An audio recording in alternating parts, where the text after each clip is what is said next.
Como novedad, en este nuevo convenio da prioridad a los proyectos enfocados a minimizar el efecto del cambio climático y a aquellos en los que se utilizan energías renovables para su ejecución. De esta colaboración se van a beneficiar a lo largo del próximo año 37 personas en riesgo de exclusión social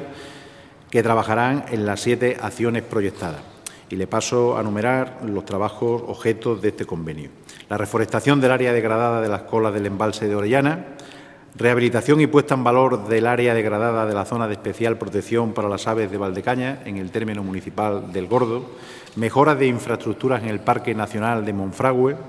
acondicionamiento de los exteriores de la antigua Casa de Peones Camineros, en Monfragüe,